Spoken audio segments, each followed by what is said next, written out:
Hello दोस्तों, आज हम बात करेंगे एट्रियल फिब्रिलेशन के कॉन्टेक्स्ट में वैल्वुलर एट्रियल फिब्रिलेशन और नॉन वैल्वुलर एट्रियल फिब्रिलेशन क्या होता है। एट्रियल फिब्रिलेशन हार्ट के रिदम प्रॉब्लम्स में से सबसे कॉमन प्रॉब्लम है, सबसे डेंजरस प्रॉब्लम है।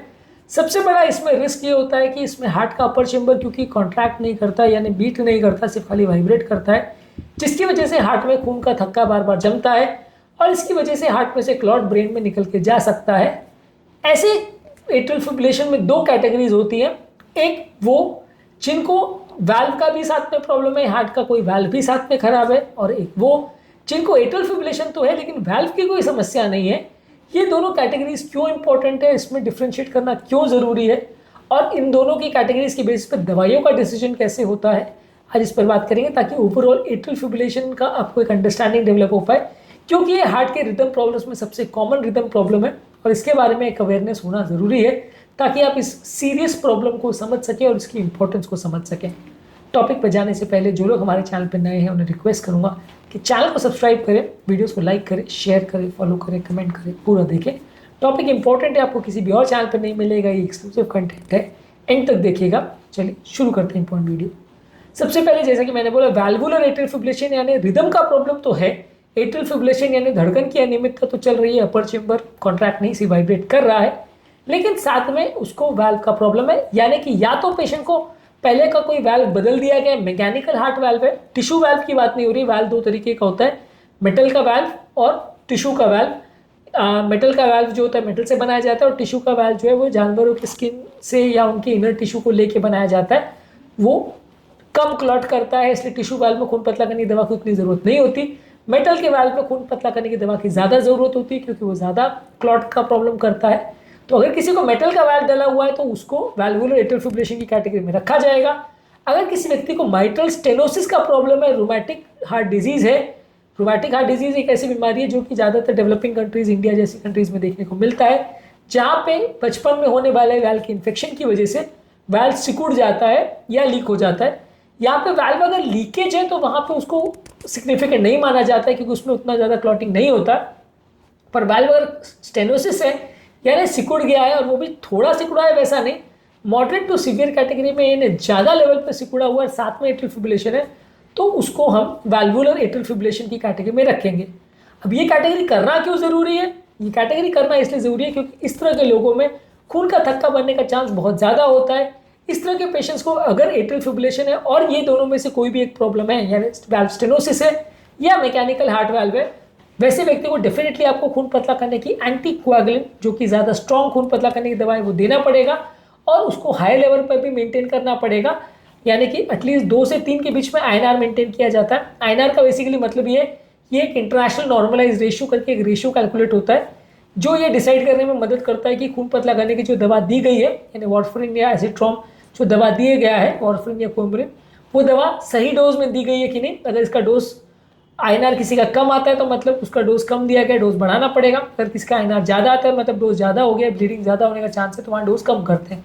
तो ये कैलकुलेट करने के लिए कि कितना डोज दिया जाने की आवश्यकता है व्यक्ति को, यह आईएनआर कैलकुलेट होता है और ऐसे लोगों को आपको वैल्वुलर एट्रियल फिब्रिलेशन है, यानी दो कैटेगरी मैच हो रहे हैं, तो आपको स्ट्रॉन्ग खून पतला करने की दवा देनी पड़ेगी। ये जानना और समझना जरूरी कि इस तरह के पेशेंट्स में आपको न्यूअर एंटीकोएगुलेंट जैसे रिवारोक्साबैन, डैबिगेट्रैन, इडोक्साबैन, एपिक्साबैन जो नई दवाएं हैं, जो कि उतनी ज़्यादा स्ट्रॉन्ग नहीं है जितनी वारफरिन और कोमरिन है, लेकिन वो ब्लीडिंग कम करती है, ज़्यादा सेफ और ज़्यादा कन्वीनियंट मानी जाती है, वो दवाएं यहाँ पे नहीं दी जाती हैं क्योंकि इसके लिए बहुत ज़्यादा डेटा अवेलेबल नहीं है और ये दवा उतनी स्ट्रॉन्ग नहीं है जितना कि वारफरिन और कोमरिन है, और ये दवा उतनी इफेक्टिव नहीं है, इसलिए ये दवा वहाँ पे जहाँ वैल्वुलर एट्रियल फिब्रिलेशन है वहाँ नहीं दिया जाता है।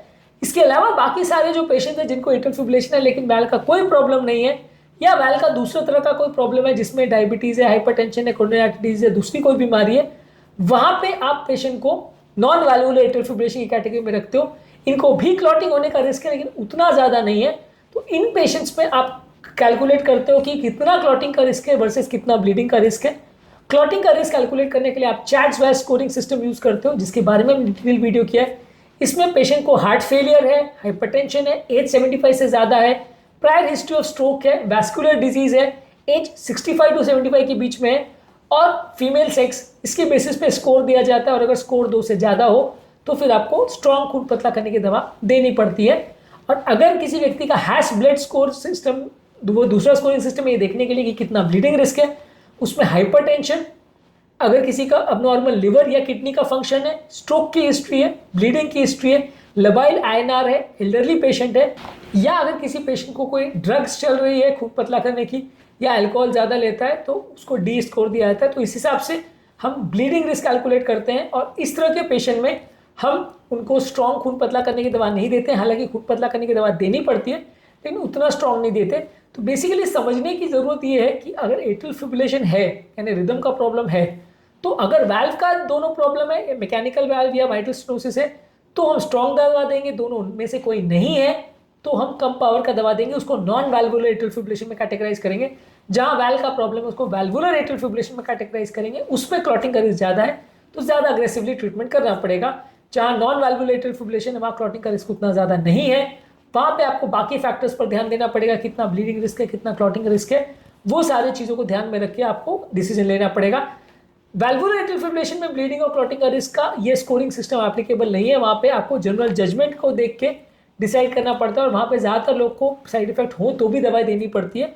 नॉन वाल्वुलर एट्रियल फिब्रिलेशन में क्या क्लॉटिंग का रिस्क उतना नहीं होता है, वहाँ पे आप जजमेंट ले सकते हो, डिसाइड कर सकते हो और जैसा आपका मन करे आपकी स्कोरिंग सिस्टम हो उसके हिसाब से फिर डॉक्टर डिसाइड करता है कि दवा देना है कि नहीं देना है। तो बेसिकली ये कैटेगराइजेशन करना और समझना ज़रूरी है कि पेशेंट को कौन से टाइप का एट्रियल फिब्रिलेशन है। यही दो मेन कैटेगरीज होती है, वाल्वुलर या नॉन वाल्वुलर। इसके बेसिस पर डिसाइड होता है कि व्यक्ति को दवा देनी है कि नहीं देनी है, फिर बाद में दवाओं में क्या चेंजेस करना है या साइड इफेक्ट्स हो रहे हैं तो कैसे मैनेज करना है, इसके बेसिस पे मेनली डिसाइड होता है। तो इसलिए ये डिफ्रेंसिएशन कॉमन लोग को समझना ज़रूरी है। आज का टॉपिक हमने valvular versus non valvular atrial fibrillation पर बात करी। वाल्वुलर हार्ट डिजीज वाले पेशेंट्स के लिए और एट्रियल फिब्रिलेशन वाले पेशेंट्स के लिए, लकवे के पेशेंट्स के लिए इन इश्यूज़ को देखना और समझना ज़रूरी है। इसके अलावा एट्रियल फिब्रिलेशन पर, स्कोरिंग सिस्टम्स पर और एट्रियल फिब्रिलेशन के दूसरे प्रॉब्लम्स पर और लकवों पर हमने ऑलरेडी बहुत सारे वीडियोस किए हैं, इनको ज़रूर देख लीजिएगा। उम्मीद करूंगा कि आज के टॉपिक में कुछ नई बातें जानने को मिली होगी। जो लोग हमारे चैनल पर नए हैं उन्हें रिक्वेस्ट करूंगा कि चैनल को सब्सक्राइब करें, वीडियोस को लाइक करें, शेयर करें, फॉलो करें, कमेंट करें, पूरा देखें।